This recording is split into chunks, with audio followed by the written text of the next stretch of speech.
4 years into this is still about half as long as this conflict has been happening. Right. And so if people are expecting that something will have turned around immediately, that's not the case. It didn't take only 8 years to get here. It's going to take a little longer to solve it, which is the main reason why we continue to work in the way that we're working, to keep it in the forefront of people's thoughts, to continue to raise money, to not only support people who are doing things on the ground there. We work with an organization called DPDO, Darfur Peace and Development Organization. They're building a school right now, a high school in the area, so that people who are suffering in these camps and really have no outlet can start to create for themselves opportunities in their own lives, vis-a-vis work, vis-a-vis learning skills, so that they are not forgotten in that way. We also support groups that are doing advocacy policy work on the Hill, so that these root causes of this conflict can be dealt with.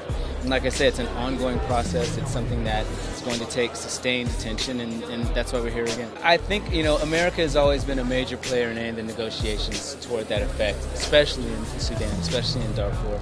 And with an administration, with the president and vice president and secretary of state and a special envoy to Sudan, all of these things are in place now that weren't 2 years ago. We're hoping that once this perfect storm of problems sort of recedes a little bit, they'll be able to get back to the focus that they came in. These were campaign promises that they came in with, so we're trying to hold their feet to the fire a little bit.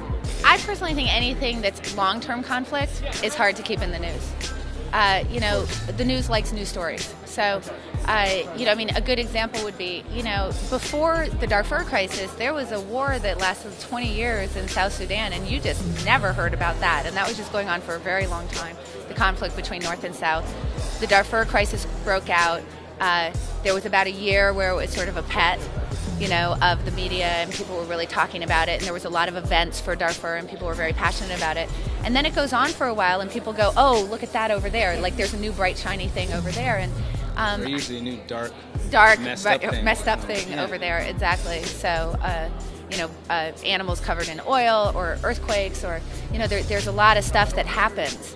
And, this has been a very, very, very long conflict. And so I think it's just hard to find new things to say about it, because when you're bringing it into the forefront of the media, you need a new story. You need something new to say about it, something that people haven't heard before. And, so I think that's why an event like this is just really important, because once a year, everybody knows that this is still going on and that we still need to, think about it and help these people. So. It's our opportunity to, these are international reporters you see. Right. And to talk about this on the stage, because it's not just America. In fact, America's probably done better with this situation as far as their involvement than most of the other countries around the world.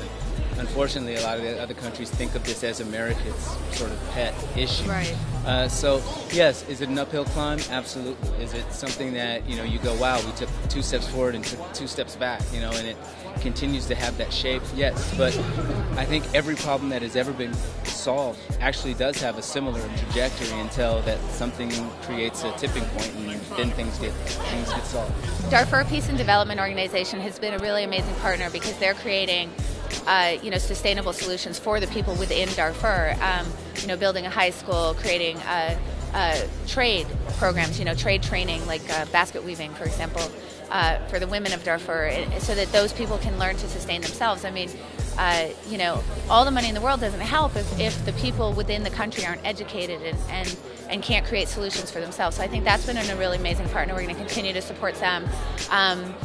Obviously, Enough Project, political solutions are extremely important.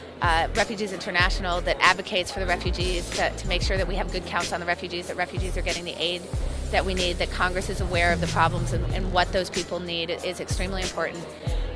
But we also spread the love a little bit this year, and I think that we're going to continue to do that. We made a grant to Eastern Congo Initiative and Water.org. So obviously Eastern Congo Initiative is focused on the conflict that's happening there, and then Water.org is committed to bringing clean water to really everybody in the world, and obviously people in Africa. And I think that it is Ante Up for Africa. It's not Ante Up for Darfur. So we found the bandwidth, and also we've raised enough money that we found the money to be able to spread it around the whole region as opposed to just the area. We'll continue with this tournament, and we have a tournament that we've held the last 2 years with the San Manuel Mission Tribe of Indians, and hopefully we'll see if we can do that again this year. Yeah, and also, we started an event in DC this year.